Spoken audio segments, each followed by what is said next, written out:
Olá a todos, eu sou Laís Samara Guerra de Amorim, estudante da Universidade Federal do Rio Grande do Norte. Vou apresentar agora o meu TCC, que tem de tema Relatos de um estágio não obrigatório em desenvolvimento de softwares, uma oportunidade no curso de bacharelado em Ciências e Tecnologia. Fui orientanda do professor Igor Rosberg de Medeiros Silva e vamos lá, vou fazer a apresentação. Bom, o que será abordado aqui, né? Eu vou falar sobre o estágio que eu fiz em desenvolvimento de softwares. Vou fazer a introdução, falar a revisão da literatura do meu trabalho, material e métodos, resultados de discussão. Vou falar um pouquinho também das considerações finais e as referências. Bom, primeiramente a introdução, né? A gente sabe que a formação acadêmica, ela possui várias atividades que são obrigatórias e que regem a aprendizagem e a formação dos discentes em suas respectivas graduações. E toda instituição, ela tem a obrigação de fornecer uma grade curricular obrigatória que o aluno deve cumprir. Não diferente, né, na UFRN, é desse jeito. Nós, alunos de CIT, do curso Ciência e Tecnologia, a gente tem uma grade curricular que a gente deve cumprir, porém, além dessas atividades que são obrigatórias, existem as atividades não obrigatórias, né, que não estão inclusas na ementa dos cursos, mas que são de grande valia para o processo de ensino-aprendizagem. E um exemplo disso é o estágio não obrigatório, que é o que eu vou falar aqui. Bom, agora a revisão da literatura do meu trabalho. Primeiramente, sobre o curso de bacharelado em Ciências e Tecnologia, né, o famigerado CIT. Bom, o curso de CIT, ele tem 6 períodos para o turno diurno e 8 períodos para o turno noturno. No meu caso, eu fiz o turno noturno, né, então foram 8 períodos, o comum, mas eu estou concluindo em 9. E o curso ele tem um total de 2.400 horas, sendo dessas 2.400, 1.260 reservadas para disciplinas obrigatórias, 1.020 optativas e 120 complementares. O curso CIT ele tem uma ligação com outras graduações da UFRN, principalmente engenharias. Por quê? Porque o curso CIT ele tem uma estrutura de 2 ciclos. O primeiro ciclo é o bacharelado em Ciências e Tecnologia, e o segundo ciclo é o reingresso para alguma das engenharias possíveis. Por exemplo, engenharia mecânica, mecatrônica. E ainda durante o curso CIT, o aluno escolhe uma ênfase. No meu caso, por exemplo, eu escolhi a ênfase de computação aplicada, que é uma das 3 ênfases que não são focadas em engenharias, né? A gente tem computação aplicada, negócios tecnológicos e neurociências, que são as 3 ênfases que não são direcionadas especificamente a uma das engenharias, mas tem as ênfases também focadas para a engenharia. Por exemplo, engenharia de computação, a gente faz a ênfase de computação, mecânica, mecatrônica, cada um tem sua respectiva engenharia, ambiental.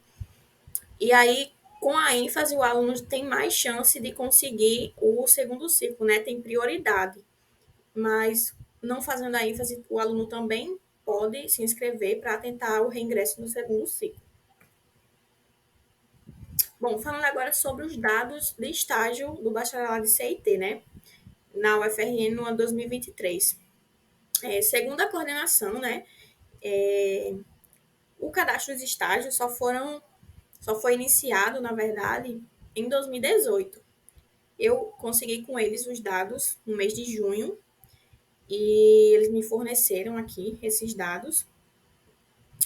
Eles falaram que a partir de 2018 iniciou-se a implementação dos cadastros de todos os estágios, todos os alunos no CILHA-A. E aqui nessa tabela a gente pode perceber que ativos a gente tem 93 estágios, que é uma quantidade muito pequena, porque todo ano entram mais de 1.000 alunos no curso de CIT e a gente tem 93 estágios ativos, é um número relativamente pequeno, porque é menos de 10% do total. Então, acaba que a gente percebe que são poucos alunos com estágio ativo. Tem também a quantidade de estágios concluídos. Estágios concluídos a gente tem 51, que é pouco, né? A gente comparando de 2018 para cá, a gente está em 2023. 85 reincididos. Esse reincididos é um ponto importante a se considerar, porque o estágio reincidido, ele não obrigatoriamente é uma coisa ruim. Por exemplo, o meu estágio foi reincidido, mas não foi uma coisa ruim, porque quando o meu estágio foi reincidido, tanto a empresa como eu decidimos reincidir, né, cancelar, encerrar o estágio para que eu fosse contratada, trabalhar em tempo integral, o que é uma coisa boa. Então, alguns tipos de estágio rescindido pode ser bom ou não. Tem também estágios cancelados e não compatíveis. Somando-se esses dois, né, iria aumentar bastante a quantidade de estágios ativos. O que acaba que a gente percebe que são poucos estágios ativos, né, de 2018 para cá, iniciados no sistema, inseridos no sistema, e a não obrigatoriedade do estágio, né, acaba que pode desestimular o aluno. Bom, falando um pouquinho agora sobre a obrigatoriedade do estágio e os estágios não obrigatórios. Estágio, a palavra estágio foi citada pela primeira vez na literatura no ano de 1080. Na época da Idade Média, a relação de estágio era um aprendiz e o seu mestre. Então, o aprendiz estava ali sempre aprendendo as coisas com o seu mestre, com o que o mestre iria fazendo, ele ia aprendendo ali no dia a dia, e isso era um estágio na época. Mas foi somente em 1960 que as instituições colocaram em práticas, as práticas curriculares, com a portaria 1002, como práticas curriculares dirigidas e ofertadas regularmente dentro do currículo, né? Do currículo do curso, da ementa curricular. E sobre os estágios não obrigatórios, a gente sabe que os estágios eles são imprescindíveis na formação dos alunos. E puxando mais para os estágios não obrigatórios, eu trouxe um artigo da Univates, que foi o que eu me baseei para fazer o meu trabalho. E esse artigo da Univates, ele demonstrou, né, que o estágio não obrigatório ele traz muitas contribuições, não somente para a formação acadêmica e profissional, mas também traz competências de natureza humana para o estagiário, né, para o aluno. Então, é um ponto muito importante a se considerar. Falando agora do material e métodos do meu trabalho. Bom, primeiramente sobre o local de estágio e a contratação. O estágio é vinculado à empresa Logic Sistemas, situada aqui em Natal, Rio Grande do Norte. A empresa foi criada em 2009 e teve seu primeiro colaborador, CLT, em 2010. O processo de contratação, né, para eu ser contratada para ser estagiária, né, o processo de seleção, na verdade, foi através de um mini projeto. Eu fiz um encurtador de links na época, utilizando Angular no front-end e Node.js no back-end, e apresentei e comecei o estágio, fui aprovada, né? Deu tudo certo, e iniciei o estágio em 26 de outubro de 2020. Na época era pandemia, né? Então o estágio foi home office.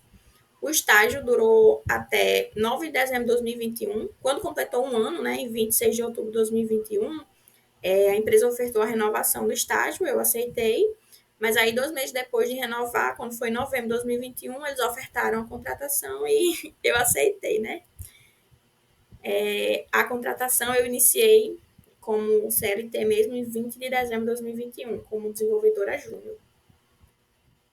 Bom, agora aqui é a tela inicial, né, do encurtador de links que eu fiz. Aqui o usuário digita o encurtador, digita o link no encurtador, né, aperta para gerar o URL, e aqui a URL é gerada. Esse encurtador de links era um projeto bem simples, em que o usuário só tinha que fornecer um link, por exemplo, aí na foto é o link do SIGA, e o sistema gera uma URL, né, um link encurtado, pequeno, que é esse aqui de baixo, URL gerada. E aí, ao colocar essa URL gerada no navegador, né, em outra aba aqui do Google, ele redireciona para esse link original aqui, que é o que foi fornecido no sistema inicialmente. Bom, falando agora sobre a utilização das disciplinas do curso de CIT. Antes de ingressar em CIT, eu já tinha alguns conhecimentos prévios do IFRN, né, o Instituto Federal do Rio Grande do Norte. E com o... Bom, antes de iniciar CIT, eu já tinha alguns conhecimentos do Instituto Federal do Rio Grande do Norte, né, alguns conhecimentos prévios. E esses conhecimentos também me ajudaram, me auxiliaram, né, durante o estágio. Aqui eu trouxe quais matérias me auxiliaram no estágio, né, quais matérias de CIT me auxiliaram. A gente sabe que no curso CIT tem majoritariamente matérias de cálculo e física, mas essas matérias acabam que ajudam, né, no raciocínio lógico e tudo mais do aluno. Então, eu trouxe aqui só as matérias de programação que me auxiliaram, mas cálculo e física também acabam ajudando no raciocínio lógico. Aqui eu trouxe tanto as matérias obrigatórias como optativas ou eletivas. Aqui tem lógica de programação, computação numérica, linguagem de programação, programação avançada, banco de dados para web, treinamento para competição de programação, banco de dados e desenvolvimento para dispositivos móveis. Algumas dessas eu paguei com meu professor e orientador do TCC, Igor, e foi o que me motivou também, né, a chamar ele para ser meu orientador do estágio e em seguida meu orientador do TCC. Bom, falando agora sobre a utilização de websites para o aprendizado de programação.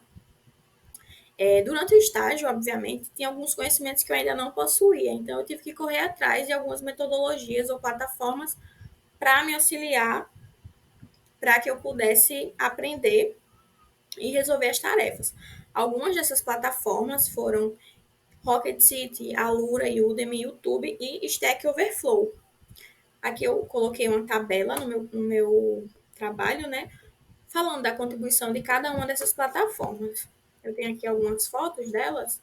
Aqui a página inicial da Rocket City. A Rocket City eu utilizei muito as NLWs, né, que são Next Level Weeks, que são as semanas de estudo que eles fazem. É uma plataforma gratuita, a Rocket City, mas eles têm também a parte paga, né? Eu utilizei somente a parte gratuita. Vida de estagiário, né? Então, aqui é o site inicial deles. Eu fiz parte dessas semanas que eles faziam, que de segunda a sexta eles construíam um aplicativo. E isso me ajudou bastante a aprender as linguagens de programação que eu tinha no estágio. Aqui o YouTube com Loiane Groner, nossa querida Loiane, que me ajudou muito a aprender Angular. Ela é bem conceituada, reconhecida aí. Stack Overflow, né? Que é a bíblia dos desenvolvedores. Aqui é uma comunidade, o Stack Overflow, em que desenvolvedores fazem perguntas e outros respondem, né? Então, todo mundo se ajuda, responde perguntas sobre erro, bug e conhecimentos no gerais. E aqui o Alura, no caso do Alura e da Udemy, foi a empresa quem me forneceu o acesso, porque são plataformas pagas. A empresa forneceu para os colaboradores e ainda fornece até hoje. Bom, falando agora sobre a utilização de ferramentas no desenvolvimento de softwares, né? Para realizar as tarefas, além de ter os conhecimentos, eu tinha que ter também algumas ferramentas para conseguir codar, né? Desenvolver de fato. Então, esses problemas que me apareciam, né? Que meus gestores me passavam, eu tinha que resolver com o auxílio de algumas ferramentas. A primeira, né, que é o mais importante que eu trouxe aqui, é o Visual Studio Code, que é uma IDE, né, um ambiente de desenvolvimento integrado, que eu utilizo para fazer os códigos, né, para rodar de fato os sistemas. Eu utilizei ele para programar React Native, com JavaScript, né, TypeScript, Angular, e utilizo bastante até hoje. Outra IDE, né, outro ambiente de desenvolvimento, é o IntelliJ IDEA Ultimate. Utilizei para programar com Java, usando Hibernate, Big Boot. Outro, o Debifer, que é um sistema de gerenciamento de banco de dados, para fazer consultas ao banco, gerenciar o banco de dados de fato do sistema, né? O Android Studio, como um dos projetos que eu participei durante o estágio era um aplicativo, então eu precisava de uma plataforma para me auxiliar a testar em diferentes tamanhos de tela, diferentes dispositivos. E o Android Studio, ele traz justamente isso, né? Ele me fornece vários tipos de dispositivos em vários tamanhos de tela e diferentes formas que eu possa testar o aplicativo que eu estava fazendo. Então, eu utilizei bastante. E a última ferramenta foi o Postman. O Postman ele é uma ferramenta para testar requisições HTTP. Então, eu podia testar não somente as APIs que eu fazia, né? Mas também APIs de terceiros, porque um dos projetos que eu participei tinha parceria com o TI do cliente. Então, eu tinha que testar também as APIs que o cliente fornecia. O Postman me ajudou bastante nisso. Bom, falando agora sobre a utilização de Sharing Day no processo de ensino-aprendizagem. O Sharing Day é uma cultura da empresa, da Logic. Acontece toda sexta-feira e é nada mais que uma mini palestra que tem duração de 1 hora. Durante o estágio, eu apresentei 3 sharings, que são esses aqui das fotos. O primeiro foi criando artes com Canva e os outros 2 foram mais técnicos, né? Sharings mais de cunho técnico. Foi introdução a React Native e frameworks web. O sharing ele pode ser sobre qualquer tema, então eu apresentei tanto sharings técnicos como trazendo ferramentas, né, para compartilhar o conhecimento. E isso me ajudou muito no processo de ensino-aprendizagem, não só os shares que eu fazia, né, que eu apresentava, mas também o que outras pessoas apresentavam. Bom, agora sobre o aprendizado adquirido através de desenvolvedores sêniores e linguagem de programações utilizadas no estágio. Durante o estágio, eu tive a ajuda de funcionários da própria empresa. Então, eles já tinham passado por muita coisa, né? Já tinham bagagem ali e me auxiliaram bastante com informações de caráter técnico. Quando eu fazia os códigos, desenvolvia os programas, eles iam lá, faziam o code review, né, que a gente chama. Eles viam o código, davam sugestões de melhoria, aprofundavam mais os conhecimentos e isso auxiliou bastante, porque eu estava adquirindo aprendizado através de outras pessoas que já tinham experiência, que são os desenvolvedores sêniores. E sobre as linguagens de programação utilizadas no estágio, vi Java com Spring Framework, né? TypeScript com Framework Angular e React Native, banco de dados Postgres. Bom, agora os resultados de discussão. Falando um pouco primeiro sobre as atividades realizadas durante o estágio, né? Durante o estágio, eu participei de 2 projetos. Esses 2 projetos já estavam em andamento, então eu participei mais adicionando funcionalidades e ajustes nesses projetos. Eu aprendi as linguagens de programação, né? Como eu falei, Java, vi os frameworks Spring, Angular, React Native, vi também Hibernate e o banco de dados Postgres. Além disso, o estágio ele me proporcionou um desenvolvimento interpessoal. Durante o estágio, eu fazia reuniões com o cliente, discutia implementações de código com outros desenvolvedores. Então, isso foram uma das atividades que eu fiz, né? E que me auxiliou. Falando agora de conquistas e resultados alcançados no estágio. Primeiramente, a satisfação dos clientes e gestores, né?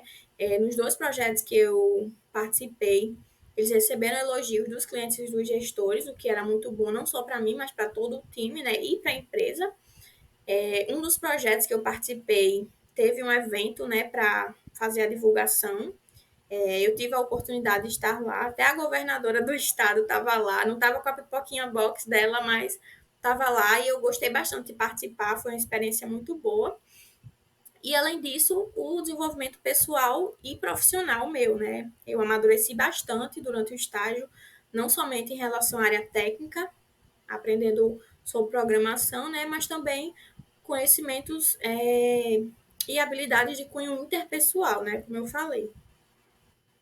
Bom, aqui tem as telas do sistema da Imparne, né, foi o Sistema de Monitoramento Hidrometeorológico, Climático e Agrometeorológico do Rio Grande do Norte.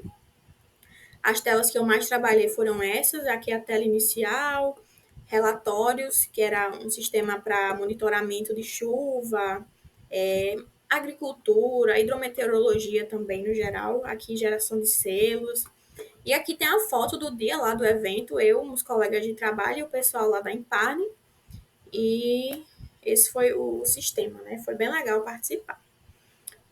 Falando agora sobre a análise da contribuição do estágio para minha formação pessoal e profissional. Bom, como eu falei, o estágio me proporcionou um amadurecimento profissional e pessoal gigantesco. Para o amadurecimento profissional, eu adquiri grandes quantidades de conhecimento relacionados à linguagem de programação, né? Como eu falei, Java, frameworks Spring, Angular, entre outros que eu vi durante o estágio. E também o meu amadurecimento pessoal, né? Durante o estágio, eu melhorei na comunicação interpessoal, diálogo em equipe, autoconfiança, o meu gerenciamento de tempo. O estágio era 6 horas, então eu tinha também a faculdade, tinha aquilo ali para gerenciar. Então, o estágio me ajudou bastante nisso e também no meu espírito de liderança, né?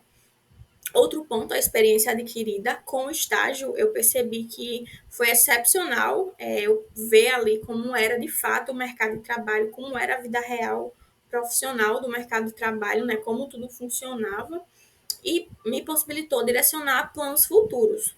Outro ponto também foi que eu me identifiquei de fato com a área de TI. Eu já tinha esse direcionamento desde o IFRN, né, que eu queria seguir na área de TI, de tecnologia da informação, mas foi durante o estágio que eu realmente recebi o estalo e percebi, é isso aqui que eu quero para minha vida. Então, o estágio também me ajudou nisso, a perceber que era aquilo que eu queria.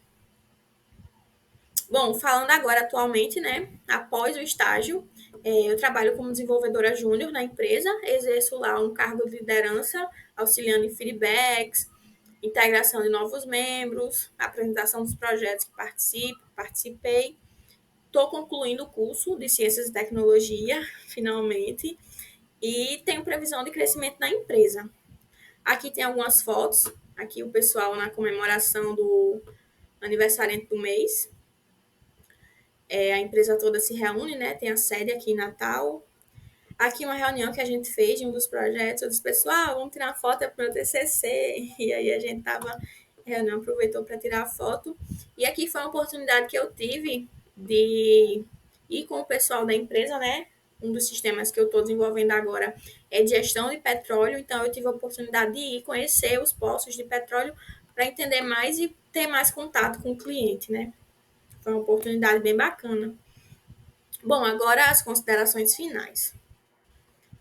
Primeiramente, o estágio, ele foi excepcional para eu adquirir experiência no mercado de trabalho, né? Como eu falei, lá eu pude ver como era a vida real do mercado de trabalho, como tudo funcionava, não era só um código de estudo de universidade, não. Tinha um cliente, tinha dinheiro envolvido e era o mundo real ali do mercado de trabalho. Outra coisa foi que o estágio me proporcionou essa monografia, né, que eu estou apresentando aqui agora, para concluir o curso de Ciência e Tecnologia. Mesmo o estágio sendo não obrigatório, eu pude utilizar ele para fazer a monografia. Com o estágio, eu pude perceber a importância do trabalho em equipe, né? Durante o estágio, eu trabalhei com outras pessoas em equipe e percebi o quão importante é a gente estar ali discutir novas ideias, novos tipos de implementação de código, compartilhar experiências. Outro ponto foi que durante o estágio, né, eu percebi que, infelizmente, o meu profissional da área de TI ainda é majoritariamente masculino. Quando eu entrei na empresa, eu era uma das duas mulheres desenvolvedoras e a outra mulher que tinha, outra menina, acabou saindo logo depois que eu entrei, alguns meses, e acabou ficando só eu por um tempo de desenvolvedora mulher, e a gente percebe que não só na empresa, né, mas no ramo geral de TI, mulheres ainda são pouco presentes. Isso até que me motivou, né, me tocou assim na época, porque eu pensei, eu estando aqui, estou aumentando o número de mulheres na área de TI. E além disso, alguns anos depois, né, eu pude indicar uma colega minha, Josi, que ela deve estar aqui assistindo essa apresentação também. Ela entrou na empresa como estagiária e hoje também é trabalhadora CLT, né? Tá, a gente está aí crescendo e aumentando os números de mulheres na área de TI. Outro ponto é sobre as disciplinas ofertadas na ênfase de computação. A gente sabe que a maioria das disciplinas são de cálculo e matemática, cálculo e física, né?